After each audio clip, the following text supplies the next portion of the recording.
And welcome to Lunch with Langdell. I'm Ted Langdell, and we are here in a building that's been in Marysville since probably the 1960s or something like that. And we're here with Bob Harlan. Bob is the executive director of the Yuba-Sutter Calusa United Way. Back when we first became familiar with the United Way, it was the Yuba-Sutter Calusa United Way. And it's or Yuba-Sutter United Way, and it added Calusa when, Bob? Oh, about 4 years ago, 5 years ago, I guess, right now. And the idea was to include them as we can into some of the things we're doing, which we've done particularly in assisting with food for those in need in the Calusa County area. So that's been a successful change? Yeah, we would like to get more involved with other nonprofit organizations, and that's something that we will be working on and have worked on in the past. And so this is an opportunity to grow the ability of the organization to do things and create new things for it to do? Yeah, and basically each county is in the footprint of a United Way in California. We have about 30 different United Ways, and each of them have a footprint that cover all but I think about 2 of our 58 counties. How long has United Way been around as an organization? Oh my gosh. We've been around since 1968. I forget exactly when United Way started, but it's really gained the biggest traction in the United States, with about 1,000 independent affiliates in the United States as of right now. So it's extremely successful, covering the vast majority of the country, and of course quite a bit of the world as well. So this is something that's really it's an international organization that has a measurable benefit. Right. Right, and you look at the current Ukrainian situation. United Way is in several of the countries surrounding Ukraine, and has 3 different, 2 United Ways and 1 affiliated nonprofit that United Way is going to feed millions of dollars in aid to that are donated here in the United States and in other countries around the world. So how does that help here in the Yuba-Sutter area? What are you able to do? Well, I think one thing people need to realize is that all the United Ways are independent. We put together our organizations to match the needs of a community and not overlap with other organizations already doing the same thing. What United Way does, of course, it gives us a brand that is well trusted, one of the most trusted brands of nonprofits in the world. It also gives us a lot of training. It's amazing the amount of training we can receive. It also has very high standards for keeping books, making sure the records are straight, doing things in the most upright of manners. And they really do provide a lot of training, and they do provide a lot of oversight in exchange for using that United Way brand. And in California, we have, starting during the pandemic, we have weekly calls on Zoom at 8:30 each Monday with about 30 different United Ways, which is pretty much everybody in the state participating, sharing information and building really a good network of United Ways in the state. That's great. We're in a building here in Marysville that was, when it was originally constructed, was a Wells Fargo bank building. Mm-hmm. Still has an ATM on the side. And of course now it's Fletcher Insurance Services, and that was really a great thing for us because during the pandemic, you're looking for, as I called it, a good way to make lemonade out of a lemon of a circumstance. And we got the opportunity to cut our overhead by about $1,000 a month by being invited to share office space here at Fletcher Insurance. And we don't have the overhead of the rent as much. It's very low. And we don't have any overhead with utilities and any other overhead costs. So basically, it's been a 100% great situation, and we thank Randy Fletcher for extending that. So here we see some interesting historical artifacts. There's a wagon over there. What do you know about the artifacts? Well, I don't know too much. I guess you can read the sign. Yeah. Well, there's a railroad depot wagon that we have some stuff sitting on over here that I probably can manage to widen out and show somebody what's on it here. This is a railroad wagon. Let me see if we can. There we go. And they actually do use it once in a while in a parade or something, so it's actually still used. And of course, the buggy that's also here in the lobby is historical, and it basically is sitting here and not used. Doesn't have the wherewithal to withstand use, but it's beautiful the way that it was taken Surrey up. with a fringe on top, and I believe it came from one of the ranches here, if I am not mistaken. Right, and it's part of one of the historic societies and basically being stored here. If you are watching Lunch with Langdell right now, do us a favor if you would. Would you share this around? One of the things that we try to do is share it to places that are the local events and what have you, but share it with your friends if you would, please, because there's some cool stuff that we'll be talking about further, because there are some events coming up. But one of the things that we wanted to find out was, and we'll get the camera panned back over to get Bob's shot lined up again. All of this electronic stuff that we can fiddle around with these days, just to give you an idea, this is all being done on an iPad, and we have remotely controlled stuff that we can punch buttons on. And I can zoom in on Bob and frame him right up. And there we go. Except For better I can or go for too worse. far if I'm not. Takes me not back careful to with my days in the mid-'80s when I did a weekly television show for Easter seals. I was the president of the local Easter Seals Society when we had a local society before it merged with the Sacramento region. So how did you get to Yuba-Sutter? Well, I'm one of these people who at a very young age, probably like yourself, at about age 10, I determined that I wanted to be in news.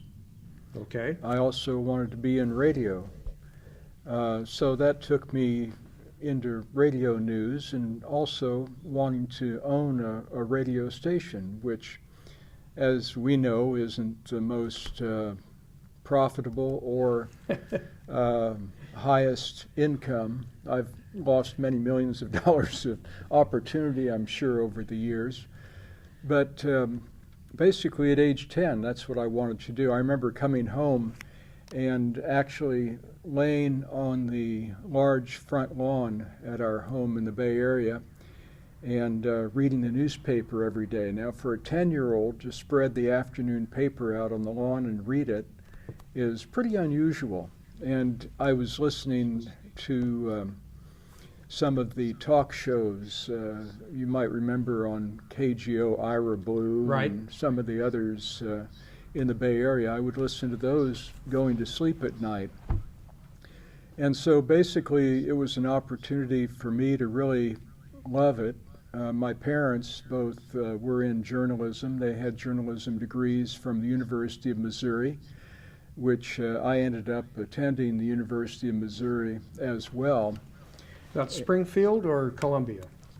It's the main Columbia, Missouri, and it's one of the top journalism schools still today, of course, in the United States, and had a great time there. And you get to learn television as well as newspaper and magazine. I didn't really get into the magazine, but newspaper, television, and radio, and I spent most of my time radio. I remember one summer doing every morning, they were an NPR affiliate, 100,000 watts, covering a wide swath of Missouri, doing the morning news, which was basically a 2-hour program. One of the funny things, the manager of the station, one of the employees, of course, of the university, and I still to this day remember it because, is it Moscow or Moscow? And it's amazing how different people pronounce it different ways. How do you pronounce it, Ted? Depends on the city I'm trying to talk about, whether I'm in Russia or Idaho. I'm talking about and Russia. I think there's a couple of other places that spelled So anyway, I was way. on the air and did a newscast, and immediately when the newscast ended at 10 minutes after 6 a.m., the manager calls and said, "Bob, there's no cow in Moscow." So every time I hear somebody say Moscow, I say there's no cow in Moscow. Okay. So you ended up in this particular area because of, in part, your dad. Well, I went to Utah and was there for a couple of years running a small radio station on behalf of the owner who was in St. George. He bought a station in Delta, Utah, which I took over management of there on Highway 50, and lots of blowing sand, and it can be very miserable, and certainly a kind of a wide open space. But it was a good chance to put into some of the things that I'd learned. We actually, my wife and I went around the country in the West and Southwest, and I had 6 job offers. And this one probably wasn't the most profitable, but it felt the most right. And so I took that, was there for a couple of years. And we actually had something that we're very familiar with in our area, which is wildfires. We had an incredible wildfire that in 2 days took in tens of thousands of acres with the blowing winds, as you're very familiar with in Utah. The winds can be very, very fierce. And it just stopped just short of a small town. It would have taken out the entire town, much like Paradise, only this town only had about 500 people in it. But it gave us an opportunity to do around-the-clock live coverage on a small station with basically 3 people involved. And of course, prepared you for some you were things very later. involved with the floods in '86 and '97 here and on the fire on that followed KUBA. in '97 up in the foothills. Right. And then 2001, I think we were still doing some coverage. So basically, in August of 1981, I left Utah and came back to California, and I was actually recuperating from hepatitis at the time. And they didn't know actually I had hepatitis until I got back to California. I'd been on another medication which kind of masks the hepatitis. When they took me off that medication, all of a sudden the hepatitis. So I was in quarantine for several months until I was totally clear of that. And we were looking for a station to buy in California, and we were down to Ukiah or Yuba City. And we wanted a station in a community where we could make a difference and also make money, obviously. And we saw the future of the Yuba City area far better as far as the population potential and growth And, as far as current population, Yuba City back then was, 10 or 12,000 people officially before it grew and also expanded in population in our area.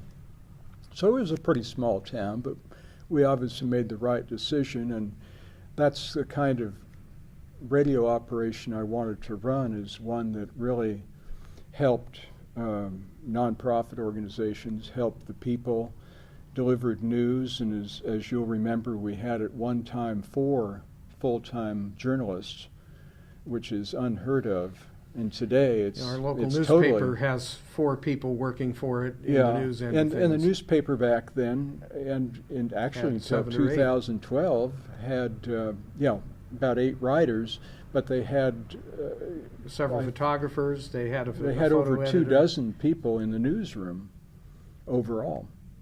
But journalism has changed substantially, and I enjoyed the years where we were able to do radio the way I enjoyed doing it, and I got out of the business in 2010.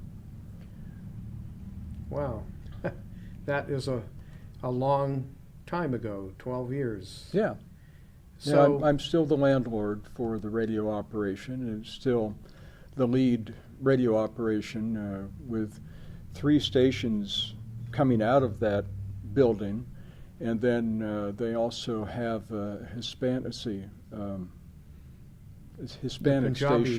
Punjabi station on 1450 is on one of the towers. Oh yes, It yeah, used to it be is. You're Kobo. right. It's the Punjabi station. Well, it still is Kobo, but Right. Yeah, it's coming off of one of our towers, which I never know because KUBA is 5,000 watts, and that one is 1,000 watts night and 500 watts day, which is crazy the way that license reads. I understand that what happened is somebody who was supposed to be filing when there was an opportunity for them to go from like 500 watts day to 1,000 watts day and 1,000 watts night, they missed the window on the daytime side, Yeah. and so ended up being at a lower wattage, lower output during Right. the daytime, significantly so. So during the basically, night. there's 4 stations coming out of that one building. One is just a signal, though, and the station comes from another location. Yeah. So, and I wanted to point out about Columbia, Missouri, something that you may not have thought to mention, and that is that the television station, the NBC affiliate in Columbia, is the university station. Mhm. And it's only one of 2 commercial operations, at least it was, until WNDU at Notre Dame University in South Bend was sold Right. by the university to a commercial enterprise. Yeah, that and was I a think it's big, changed houses big a few selling times. point, and they've been NBC, then they switched to ABC, now they're back to NBC, and it was a fantastic news department. And of course, when you have professionals, plus you have dozens of journalism students, you've got a pretty good coverage of what's going on in the news in a community. And I spent a summer there,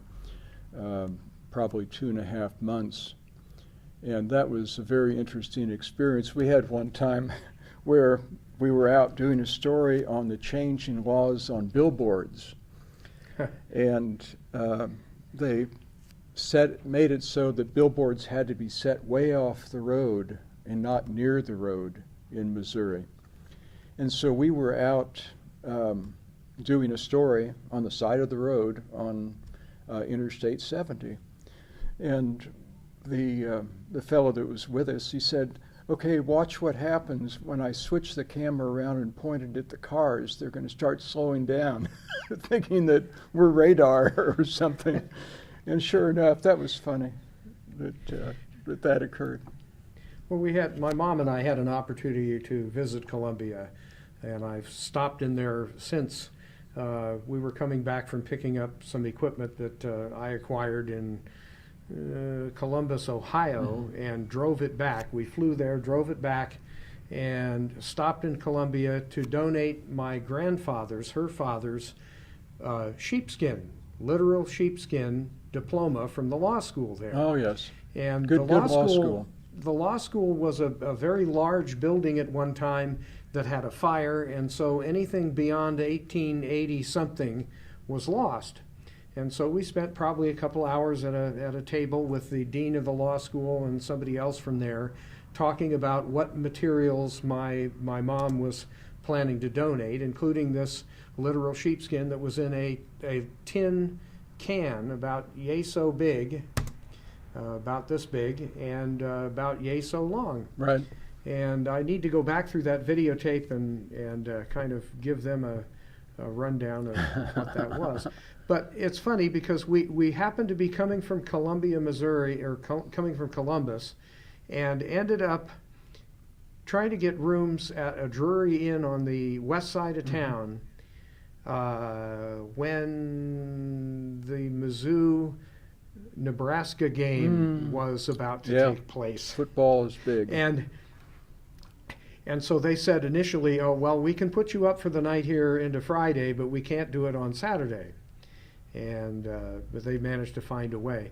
And the funny thing was, coming back on, I think, my last trip across the country in 2018, I stopped at the same place, and there was a very large remote truck parked in the driveway or in the parking lot there. So chatted with some of the people that were dealing with that, and they told me what they were doing. I think they were just kind of biding time for a couple of days rather than go somewhere and have to park a little longer. Yeah. But interesting that got you to here. But your dad had an influence on what you were interested in, I'm sure. Yeah, just to go the long term, both of my parents graduated from the University of Missouri School of Journalism in 1939. And it was interesting, he said the main reason they wanted to move out to California, he had done a summer stint at Lassen National Park and really enjoyed what he saw of California. But he wanted to escape racism, which was still, this is 1939, which was still a factor in even a state that was not an official part of the South, but bordered the South. And so that was one of the reasons that they came out here. And then, of course, he was able to get a job in, I think it was in 1939 at Batten, Barton, Durstein, and Osborne, which remains one of, BBD&O, and they remain one of the biggest advertising firms. And then he went into World War II, and that's a whole nother hour story of what he went through in the Aleutian Islands, trading with the Russians vodka for food. They'd give the Russians food on these freighters, and they'd get vodka. That's pretty crazy. There's some great stories. You have a Russian story He to was tell. at the War Information Office in Boulder, Colorado, working there, and then he went to Harvard University to learn Japanese, and he was scheduled to be on Operation Olympic, which was the invasion of Japan. And obviously I'm here today partly because he didn't have to go through that, because it didn't happen. Well, I think we all have some sort of Yeah. parents in the military or dad in the military So story. he to tell, remained so. in journalism until the early 60s, at which time he took on presidency of several different businesses, was assistant to the dean at the business school starting in 1963 at Stanford. But we just had a real love for journalism in our family. Well, and you've told me some stories about some of the advertising clients that he worked with, Ham's Beer and some other things. Yeah, Burgermeister, Bergie. How did that affect your thinking and doing? Well, it was just part of the overall equation. He had at one time, he was part of the reason that the Giants came to San Francisco. His really? organization worked both with the Angels and the Giants to get them established in Northern and Southern California, because Now, the Angels came from where? I'm not sure that did the Angels come from anywhere. That might have been a startup. I'm hazy on that right now, which when you get to be almost 69, you're hazy on a lot of things. But he was able to obtain all of the advertisers for both the radio and the TV broadcast for both of them, and that allowed the Giants. Part of the reason they were able to come to San Francisco is because they had that money coming in from broadcast rights that they needed to help the team. So that was interesting. He did that obviously for several years, and I remember actually after he left what was in the mid-50s, started a firm that he was a partner in, left BBD&O, Harris, Harlan, and Wood. And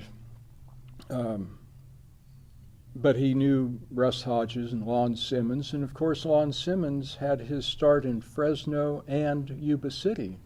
He was here at KUBA for a couple of years in the 1950s doing Yuba College sports and other broadcasting for KUBA. So that was kind of interesting, and one of the greats in baseball and football announcing.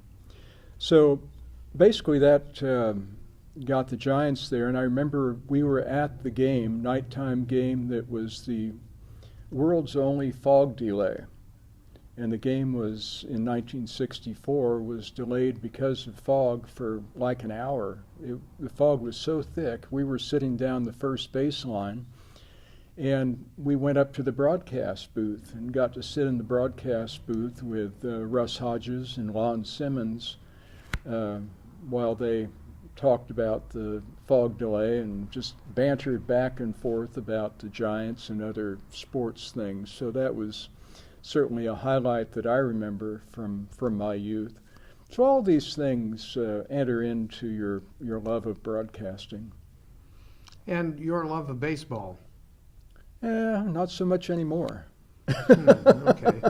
Well, I remember you being a big baseball I remember, fan at one yeah, time. I remember back when Willie Mays was the first $100,000 a year baseball player, and I think it was 1966. $100,000 a year. When baseball players were making $30,000, $40,000 at best, he all of a sudden was, and now, some of them are making tens of millions a year. Yeah. Crazy amounts of money that they're able to earn these days. Disproportionate to what many people who would participate in the sport at a local level or otherwise. But speaking of local things, you have got a lot on your table there. Let's kind of see what the table looks like there.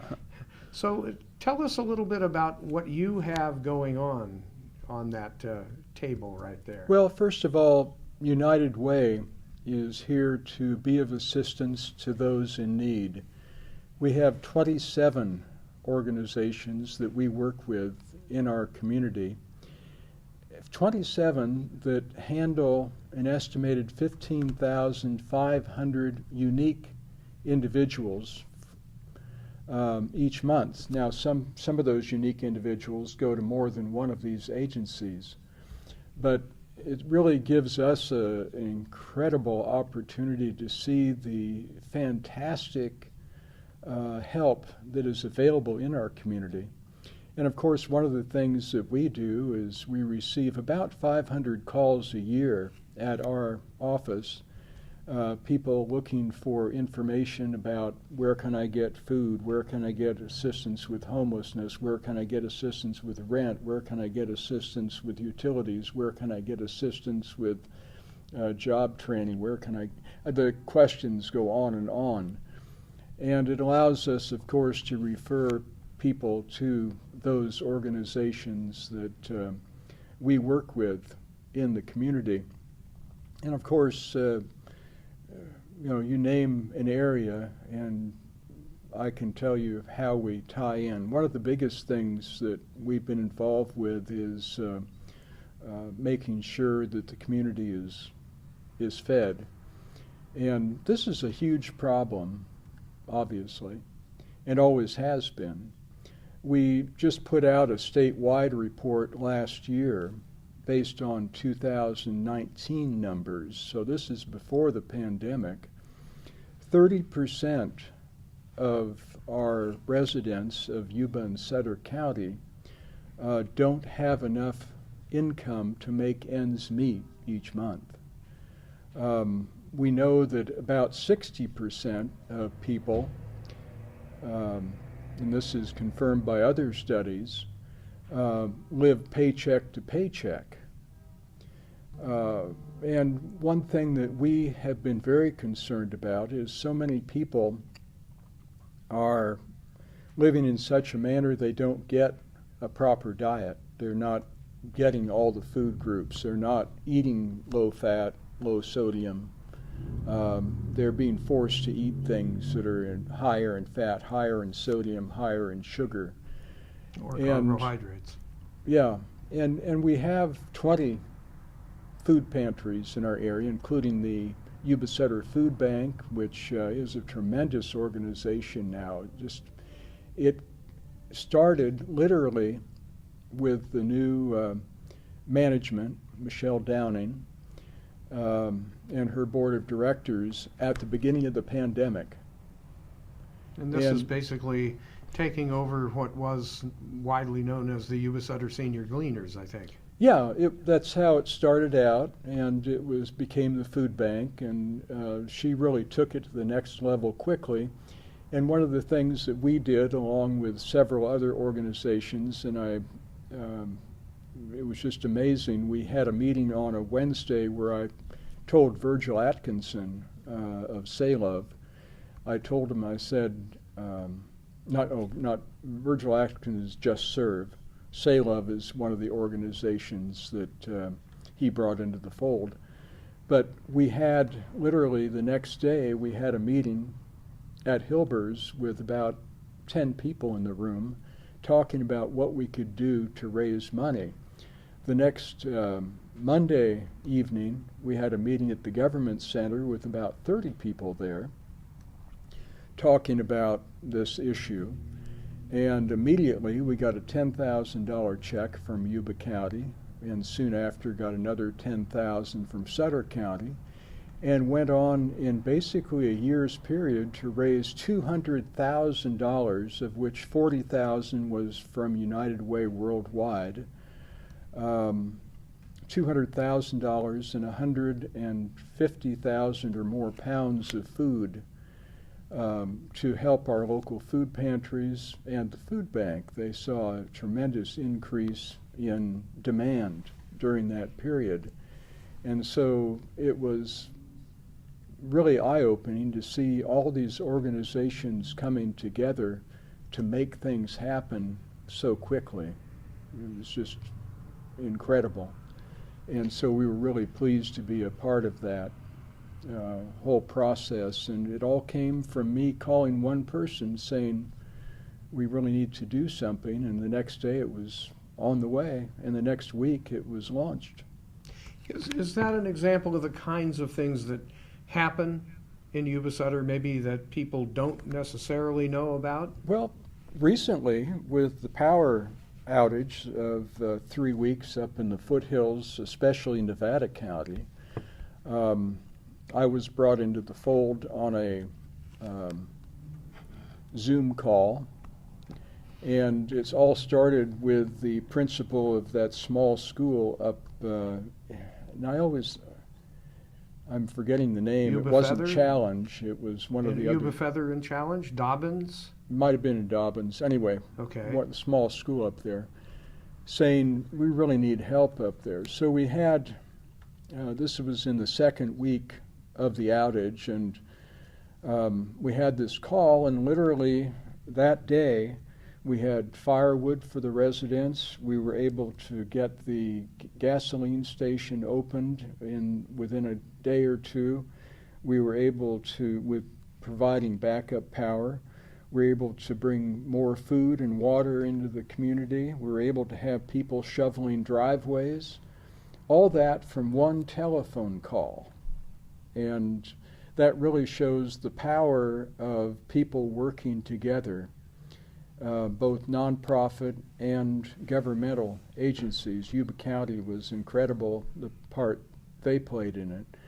And I'm sorry that we didn't have that call a week earlier for those people. That was really a tough situation. But it shows how people want to help in our community when there's a big need. And I see that you've got in your, right there on the table that we can take a look at, a number of things that show how the community is cooperating. And you can go ahead and point over at the camera over there. Well, this here is an event we've done for many years called the Community Resource Fair. And that's coming up again this year on May. If you hold it up a little bit. On there May we go. cover my face. On May the 21st, and it's going to be at Sam Brannan Park, where we had it last year. We didn't have it the year before because of COVID, and we moved from Gaucher Park to Sam Brannan because, number one, it's much bigger. We could spread out and not worry about COVID. And we had expecting about 70 organizations. 70 had signed up, and we had 60. And these are nonprofit and governmental organizations from our community that are there to meet with people who have various different types of needs. And also, it's a great opportunity for them to network with each other. The city of Yuba City was tremendous, as they are again this year, in assisting, and as they have been for many years, for this event and our big run we do every Halloween. So But this is going to run from 10 o'clock to... From 10 to 1 on Saturday, May 21st. Costs nothing for nonprofit and governmental organizations to be a part of. It costs nothing for people to come to, and there's a free lunch for everybody who attends and everybody that exhibits. And we're also associated with an organization that has the walk and roll for disability awareness. Family Soup is now overseeing that, and that brings out about 200 people just with that one thing, and they're going to walk around the track at Gray Avenue and then come over to the Sam Brannan. So we're looking forward to another great day with a free barbecue lunch, lots of information to be shared about low-cost and no-cost services. And I stopped by there to go talk to Tom Walther about something else. Oh, that's right. Towards the tail end of that. and there was quite a lot of people there. It looked like it was a very busy and well-received event, even though you had changed the location and... Changed the date, changed the location, and COVID was hanging over our heads. Turned out to be in August an 85-degree day, which is unheard of, with a light wind, which is unheard of. And it was a wonderful, wonderful experience. So it's back in its normal spot this year. So back at Gaucher Park, or it's at Brannan? I'm at normal spot on the calendar, okay. Which is the third weekend in May. But Okay. yes, we will be at Sam Brannan Park again this year. So what else do you have there? Well, one of the other things as far as a fundraiser, and this is something that for all of the nonprofit organizations that do fundraising pretty much stopped during the pandemic. And we were able to do a lot of other things that allowed us to operate with less donations, instead getting grants to help out in various different things. But this is our annual soiree, which is usually kind of a formal dress-up thing for the past 20-plus years. And we have not been able to do it the last 2 years. We had an online auction last year, but this year we're back to reality with our presenting sponsor at Hard Rock. And we've changed it to the Blue Jeans Country Soiree. come as you are. Don't have to dress up, although some people will put on their country finest. That'll be exciting to see. And we're just getting tremendous cooperation from Hard Rock, as well as many other organizations that are sponsoring. And the country band is one that's well known. It appears quite a Slaughterhouse Road, which appears all over the place in Northern California. They're going to be our band for the night. And we want to have a celebration kind of experience. So lots of neat things going on, and good opportunity to celebrate as we move from the pandemic to, keep your fingers crossed, the endemic, which appears to be the case. So what else is going on? Well, we provide a lot of other services as well, and one of them, we have information on how to connect to broadband internet at a very low cost, and this is something that United Ways of California is involved with, and it's something that is part of the rules of operation for internet firms in California. They have to have a low-cost thing for people who qualify. So we help let them know about that and help them connect to these low-cost services. And that's one thing I'm really glad to see, the money coming in from the state and federal sources both to expand our broadband. Yuba and Sutter County both now, especially I think Yuba County, have really come up with great plans to expand broadband to areas that aren't receiving it in the foothills especially. That's why I say Yuba County, because of the large number of people and percentage-wise that don't have reliable service where they live. So that's one of many things that the United Way is doing and that you're involved in. Right. We just, yesterday, we helped dole out $400,000 in aid to food and shelter organizations, a number of food pantries and the food bank, and Casa de Esperanza, Salvation Army, and other organizations that are helping provide food and shelter and utility coverage and rent coverage. So we contract with FEMA and have been doing this for many years to oversee that program for our area. And between the American Recovery Act from last year and normal funding from Congress, we were able to dole out for this year $400,000 into our communities. So that's something we're very involved with. That's a lot of change. Yeah. And how does that change things in Yuba-Sutter? Well, I have to say we have very well organized food pantries and food banks, and they've become more so over the years, as we've already described. But you know, the real interesting thing is during the pandemic, the demand for food from the food pantries and food bank actually dropped during the second year of the pandemic, because the amount of money that was going to families from the federal government primarily, and especially money for families with children. So they're able to more buy their own food. Some of that's going away. I think the aid to children, families with children, is coming back again or staying. But we see the need is going to go up sharply because of obviously, look what gasoline is doing.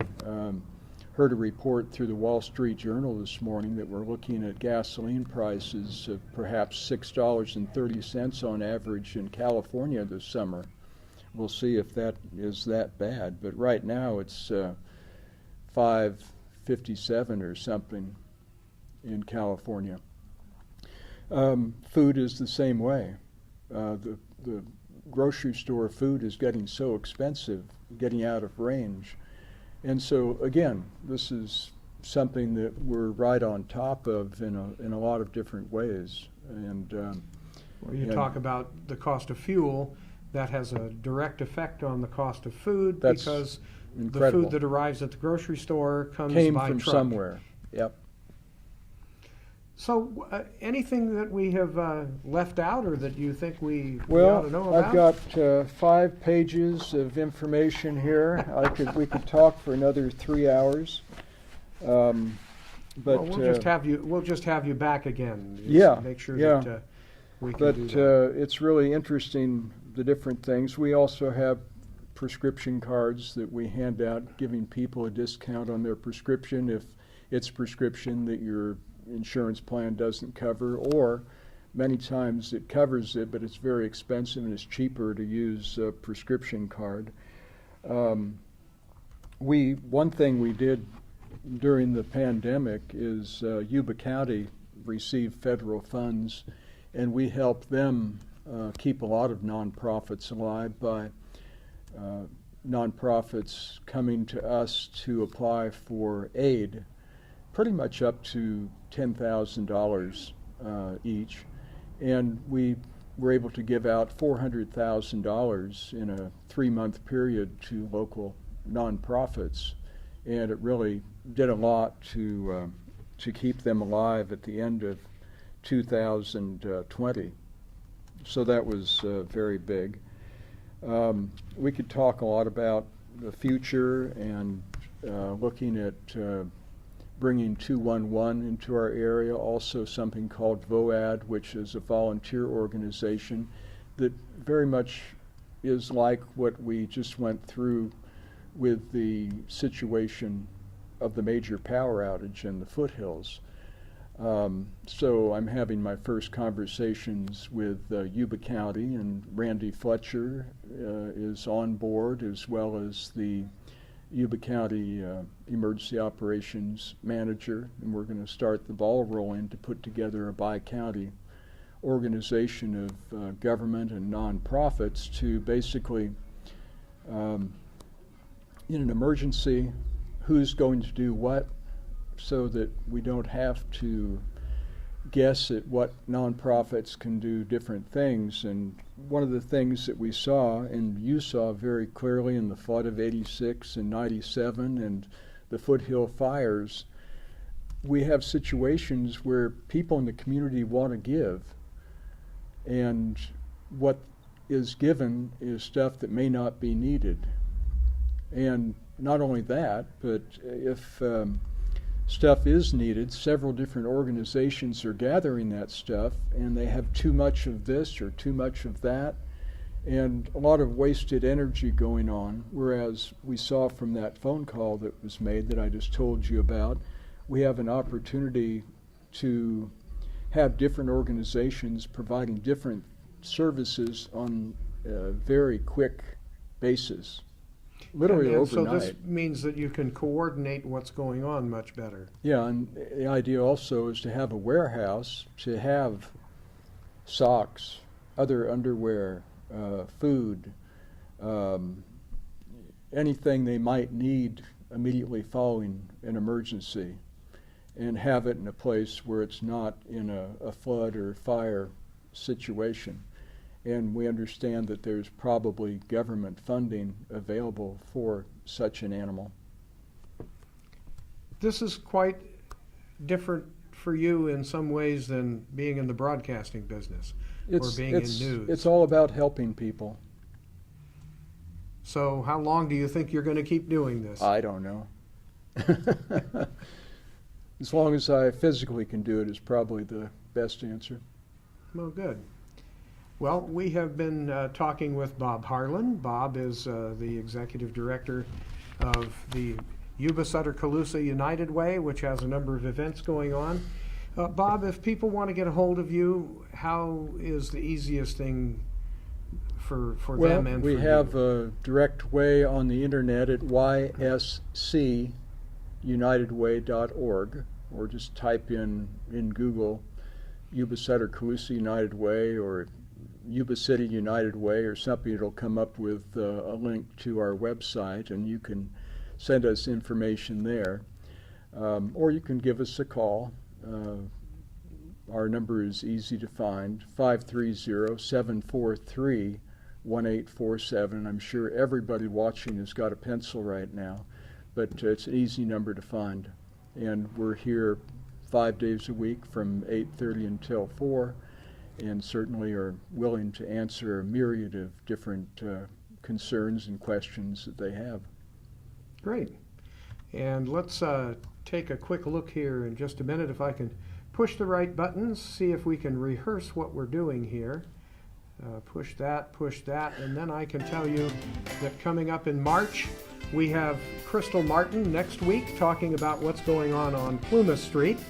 And then we'll be back over on this side of the river at what used to be the Marysville Youth and Civic Center. It's now called the Tri-County Community Center on 18th and B Streets, basically, in Marysville.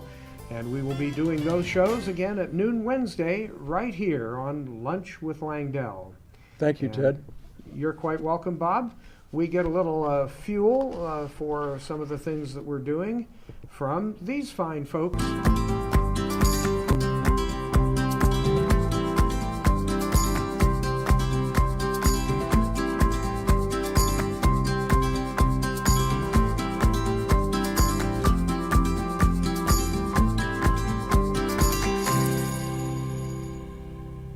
These fine folks, Bridge Coffee Company, they roast the coffee in Marysville. They distribute it directly to you if you live here in the Yuba-Sutter area. In fact, I got some dropped off at my house yesterday. So I now have more coffee beans to grind.